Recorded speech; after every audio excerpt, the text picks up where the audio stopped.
السلام عليكم ورحمة الله وبركاته.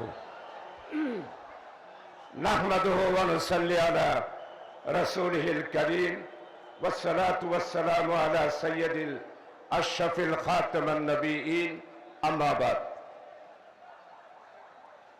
বীর প্রসবিনী চট্টলার 400 বছরের ইতিহাসের উত্থান পতনের সাক্ষী, স্বাধীনতার সাক্ষী, ব্রিটিশ বিরোধী আন্দোলনের সাক্ষী আজকের এই লালদিঘির 8 দলীয় জোটের আজকের এই সমাবেশের সম্মানিত সভাপতি, সম্মানিত 8 দলের শীর্ষ পর্যায়ের নেতৃবৃন্দ, আজকে আমাদের সামনে এমন একজন ব্যক্তি আছেন যাকে ফাঁসির কাস্টে দেওয়ার জন্য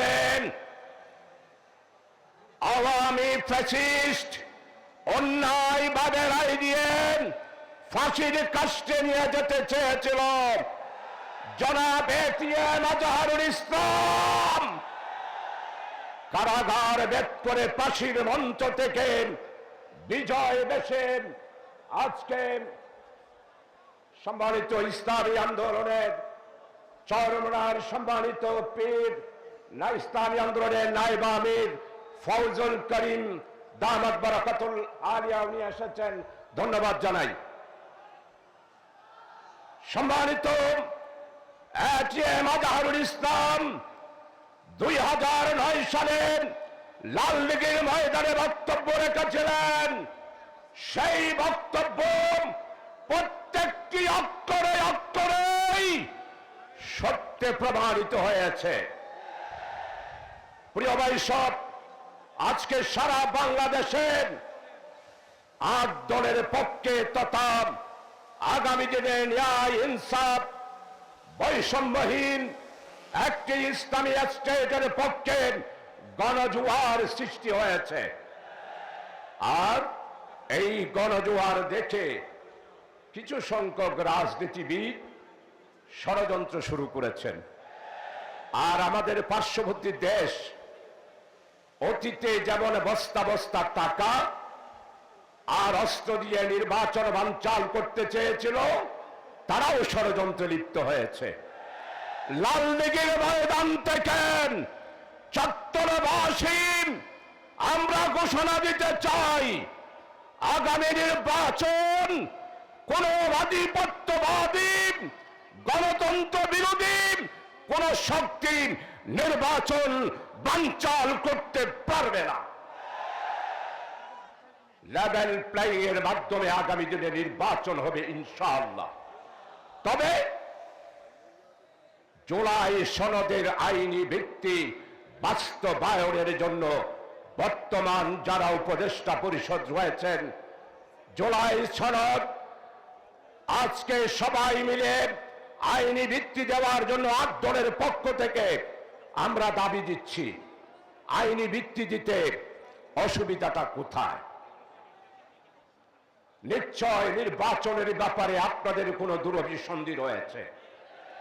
তাই আজকের এই লালদিঘির 8 দলীয় সমাবেশে প্রিয় ভাই সব, সারা বাংলাদেশের মানুষ নির্বাচনের জন্য অপেক্ষা করছে। হানা ভোট কেন নির্বাচনের দিন হবে? 8 দলীয় জোট দাবি করছেন পৃথক একটি দিনেই হানা ভোট দিতে হবে। যদি না হয় তাহলে নির্বাচনের দিন একটা হস্তক্ষেপের সম্ভাবনা রয়েছে। তাই আমরা জোর দাবি করছি, পৃথক একটি দিনের মধ্যেই আমাদের জুলাই ভিত্তি বাস্তবায়নের মাধ্যমে নির্দিষ্ট একটা দিনের মধ্যে না গণভোট আমরা দাবি করছি। প্রিয় ভাই সব, আসুন আগামী দিনে যেই গণজোয়ার সৃষ্টি হয়েছে 8 দলের পক্ষে আমাদের সারা বাংলাদেশের আগামী দিনে ইসলামী রাষ্ট্র প্রতিষ্ঠা করার জন্য সারা বাংলাদেশের মানুষ আজকে ঐক্যবদ্ধ। কৃষক, শ্রমিক, কামার, কুমার, তাঁতিম, জেলেম, দিনমজুর সমস্ত মানুষের একটি কথা, আগামী দিনে ইসলামী দলগুলোকেই আমরা ক্ষমতায় পাঠাবো। গ্রামে গঞ্জে একই স্লোগান। তাই আসুন ঐক্যবদ্ধভাবে আগামী নির্বাচনে আমরা অংশগ্রহণ করব, মানুষকে ঐক্যবদ্ধ করব, সবাইকে ঐক্যবদ্ধ থাকার আহ্বান থেকে আমি আমার বক্তব্য এখানে শেষ করছি। আল্লাহ হাফেজ। বাংলাদেশ জিন্দাবাদ। বীর চট্টলা জিন্দাবাদ। বীর চট্টলার সংগ্রামী জনগণ, ঐতিহাসিক লালদিঘির ময়দানে